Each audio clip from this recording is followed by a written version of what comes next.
ሰላም እንዴት ናችሁ ዩሪናላይሲስ ኤንድ ቦዲ ፍሉድ እንግዲህ በሌላ በአዲስ ኮርስ ነው የተገናኘነው ይህ ዩሪናላይሲስ ኤንድ ቦዲ ፍሉድ ስለ ሽንት ምርመራና የሰውነታችን ውስጥ ስላሉ ፈሳሽ ምርመሮች በዚህ ትምህርት ላይ የምናይ ይሆናል ማለት ነው በድጋሚ እንዴት ናችሁ ዛሬ ስለ ቻፕተር 1 ኢንትሮዳክሽን ኤንድ ፊዚዮሎጂ of urinary system እናያለን introduction to anatomy and physiology of urinary system ነው የምንመለከተው ማለት ነው እንግዲህ በዚህ ትምህርት ላይ ማወቅ የሚጠበቅባችሁ እነኚህ ፖይንቶች አሉ አንደኛው explain about urinary system component ነው ምን አይነት urinary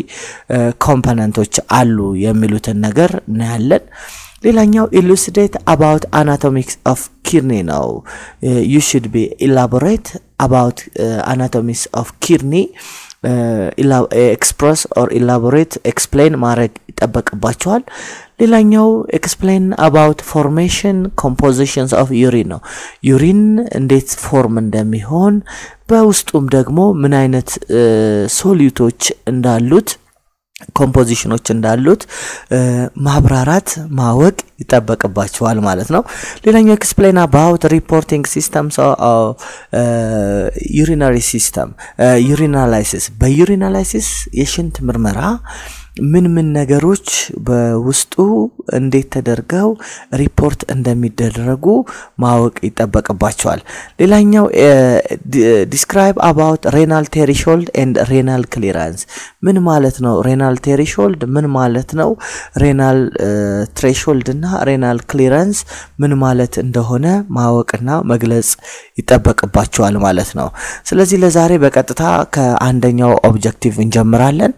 the urinary system ምን ማለት ነው composed of two kidney two ureters one bladder and one urethra ያዘን የሰውነት አካል ሲስተም urinary system እንለዋለን ሁለት ኩላሊት ሁለት ከኩላሊት ወደ ፊኛ የሚወስዱ ቱቦዎች እንዲሁም አንድ ከኩላሊት ወደ ብላደር ምንድነው ፊኛ የሚወስድ ትቦ ሁለት አለው አንድ ደግሞ ፊኛ አለ አንድ ደግሞ ከፊኛ ወደ መጸዳጃ አካል የሚወስደውን የሰውነት ክፍል ደግሞ ዩሬትራ ብለን እንጠራዋለን ማለት ነው ስለዚህ ሁለቱ ኪድኒዎች main structure parts of urinary system responsible for urine formation ነው ምን ማለት ነው ሁለቱ ኪድኒዎች ሽንትን የመፍጠር ኃላፊነት ያለባቸው ናቸው ማለት ነው responsible ናቸው for the urine formations of urine the formations of urine ማለት ነው እያንዳንዱ ኪድኒ ሁለት ሚሊየን ፊልተር ዩኒቶች አሉት ታያችሁት about a million filter ዩኒቶች አሉት ማጣሪያ ዩኒቶች እያንዳንዱ አንድ ሚሊየን ማጣሪያ ዩኒት አለው ያንንም ማጣሪያ ዩኒት ኔፍሮን ብለን እንጠራዋለን ወይንም designed for synthesis of urine in our body ማለት ነው እንግዲህ ከሰውነታችን ውስጥ ለማጣራት ዲዛይን ሆኖ የተቀመጠ የሰውነትን ክፍል እና የኩላሊት ክፍል ማጣሪያ ዩኒቱን ምን ብለን እንጠራዋለን ኔፍሮን ብለን እንጠራዋለን ማለት ነው ስለዚህ በዚህ ኔፍሮን አማካኝነት ነው እንግዲህ ሽንትን ተጣርቶ እንዲወጣ የሚያስችለው ማለት ነው ስለዚህ እዚህ ጋር ስትመለከቱ ይሄ በሰማያዊ ከለር ያለው ቬነስ ወይንም ከኩላሊት ተጣርቶ ወደ ሰውነት የሚመለስበት አካል ሲሆን ይሄ ቀይ የምናየው ደግሞ የሰውነታችን የደም ስር ነው ወበሄ ደም እንዲጣራ ወደ ኩላሊት የሚያስገባው አርተሪ የምንለው የሰው የደም ትቦ አይነት ነው ማለት ስለዚህ እዚህ ጋር እንደምትመለከቱት ሰው ሁለት ኩላሊት አለው እዚህ ደግሞ አሁን በቀይ የመቀባላችሁ ይሄ በቀይ እንደዚህ ያያስኩት ቦታ ምንድነው ዩሬተርስ የሚባለው ነው ቀጥታ ወደ ፊኛ ይገባል ከፊኛ ደግሞ በዩሬትራ አማካኝነት ወደ ምን ይሄዳል ማለት ነው ወደ መጸዳጃ አካላችን ይሄዳል ማለት ነው ስለዚህ በእንደዚህ አይነት የአናቶሚካል ፖዚሽን ነው ማለት ነው ኩላሊት ወደ ሽንት የሚቀይረው ፈሳሽን ወይንም እያጣራ መውጣት የሚገባውን የሰውነታችን ውጋጅ ሰብስታንስ ሊሆን ይችላል እንዲሁም ለሰውነታችን አላስፈላጊ የሆኑ ነገሮችን የሚወጣው በሽንት መልክ ማለት ነው እሺ አንድ ባንድ ነው እሺ ureters are two tubules ናቸው stretch from the kidney to the bladder ureters ምንለው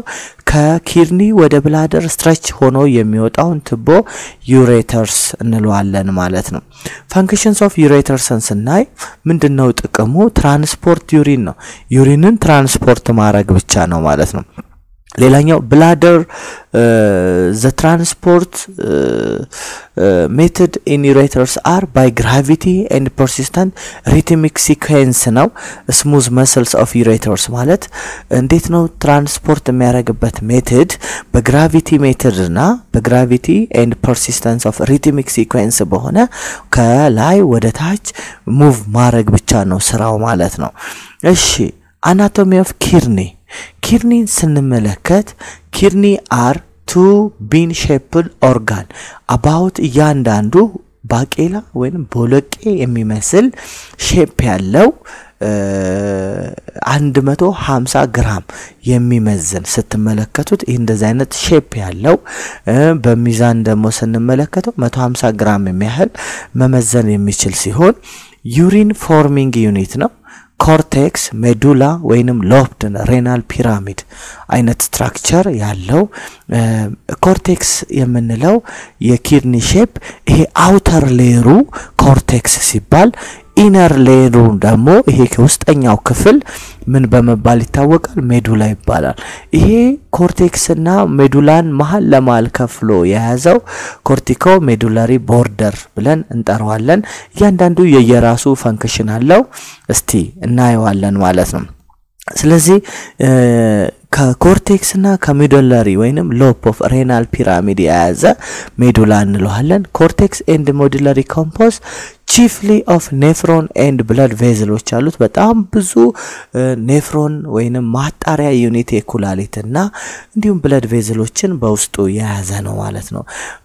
about 25% of cardiac output supplied to the kidney through the renal artery ነው እንግዲህ 25% cardiac output በሬናል አርተሪ ነው ማለት ነው branched descending on the aorta ማለት aorta የምንለው the largest artery ነው ከሱ descendingly ምን ያለ ነው ማለት ነው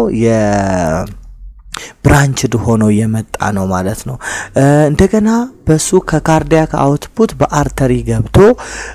ሪተርን ባክ በማን ይመለሳል በቬነስ ይመለሳል ማለት ነው ይሄም ቬነስ ማለት ደግሞ ከማን ብራንችድ የሆነ ነው ኢንፌሪየር ቬና ካቫ ከትልቁ ቬነስ ቬና ካቫ ምን ሆኖ የመጣ ነው ማለት ነው ቀጥኖ የመጣ ወይንም ብራንችድ ሆኖ የመጣ ነው ማለት ነው ስለዚህ ኩላሊት ስንመለከተው እንግዲህ ይሄንን ይመስላል በጣም ኑሜሪየስ የሆነ ማለት ነው ብለድ ቬዝሎች በውስጡ አሉ ኔፍሮኖች አሉ አንዱ ጤነኛ የሆነ ኩላሊት በአንዱ ኩላሊት ብቻ 1 ሚሊዮን በሁለቱ ኩላሊት ደግሞ ስንት ይኖራል ማለት ነው 2 ሚሊዮን ኔፍሮን ማጣሪያ ዩኒቶች አሉት ማለት ነው ስለዚህ እያንዳንዳቸው ስም አላቸው ኢንትራሎቡላር ቬና አለው ኢንትራሎቡላር አርተሪ አለው አርኩቴት ቬና አለው አርኩዌት አርተሪ አለው እንደዚህ አይነት ኢንትራሎቡላር ቬን አለው እንዳለ ቬንና በአርተሪ ሎቦች ጥቅጥቅ ያለ ነው እያንዳንዱ ኔፍሮን ጋር አታችመንት ያለው ማለት ነው ወይንም እያንዳንዱ ግሉሜሩላር ፊልተር ለመደረግ ያ ኮኔክትድ የሆነ ነው በአርተሪ ማለት ነው እንደገና በቬነስ ደግሞ ሪተርን ባክ ያደርጋል ማለት ነው እሺ ኪድኒ mainly divided into two regions ኩላሊትን ስንመለከተው በሁለት ዋና ዋና ክፍሎች የተከፈለ ነው አንደኛ ፔል አውተር ሪጅን ምንለው ኮርቴክስ ይሄኛው የውጭኛው ፔል ምንለው ሪጅን ኮርቴክስ ይባላል ማለት ነው ዳርክ ኢነር ሪጅን ደግሞ ሜዱላ ብለን እንጠራዋለን ይሄ ዳርክ ሪጅኑ ወይንም ከ8 እስከ 18 ሎፕ የተከፋፈለ ነው ስለዚህ እሱን ደግሞ ሜዱላ ብለን እንጠራዋለን ማለት ነው the medulla is divided in renal pyramid ይሄ ተከፋፈለው renal pyramid ይባላል እንዳልኳችሁ ከ8 እስከ 18 ፒራሚዶች የተከፋፈለ ነው the base of each pyramid starts at cortico medullary border ማለት ነው እያንዳንዱ ፒራሚድ ደግሞ በኮርቲኮ medullary pyramid የተከፈለ ቤዝመንቱ መነሻው ከዛ ጋር ነው ማለት ነው ከዛ ነው የሚነሳው the apex end of the renal papilla which merge to form renal pelvis and then on the to form the ureters ማለት ነው እንግዲህ apex end renal papilla ወይንም merge የሚሆነው to forms renal pelvis ወደ renal pelvis form ሆኖ ያንን ወደ ureters from the ureters on to form ureters form ይሆናል ወይንም ይሄ ከዚህ ውስጥ የወጣው ወደ ምንድነው የሚሄደው ማለት ነው ወደ ureter ይሄዳል ማለት ነው ስለዚህ እቺ ያንዳንዷ እዚህ ውስጥ ተጨቅጭቃ ያለችው በደም ጥቅጥቅ ብሎ ያለው ኔፍሮን ይባላል እንግዲህ ወደ ኩላሊት በሬናል አርተሪ ይገባል ሲወጣ በሬናል ቬን ሪተርን ባክ ያደርጋል ማለት ነው እቺ ሬናል ፐልቪስ የምትባለው እቺ ናት ማለት ነው እዚህ ጋር የምትመለከቱት ይሄ ማንቀሳቀስላችሁ ቦታ ላይ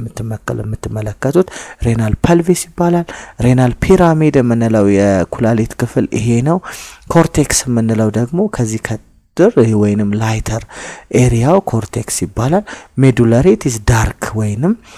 ፒራሚዱ ስትራክቸር ያለበት ቦታ ላይ ደግሞ ምን እንላለን ሜዱላ እንላለን ማለት ነው ኮርቴክስ ምንድነው ሬናል ፐልቪክ ፒራሚድስ የሚባለው ሬናል ፐልቪስ የሚባለው ኔፍሮን የሚባለው ሬናል አርተሪ ወደ ኩላሊት ለመጣራት የሚመጣውን ነገር ይዞት የሚገባው ማለት ነው ሬናል ቬን ደግሞ ተጣርቶ አንዳንድ ጠቃሚ ሰብስታንሶች ወደ ሰውነታችን እንዲመለሱ የሚያደርገው ደግሞ ሬናል ቬን ተብሎ ይጠራል ማለት ነው እንግዲህ እስቲ ዛሬ ስለ ኔፍሮን እናውራና በሚቀጥለው ቪዲዮ እንዳይረዝም ስለ ዋና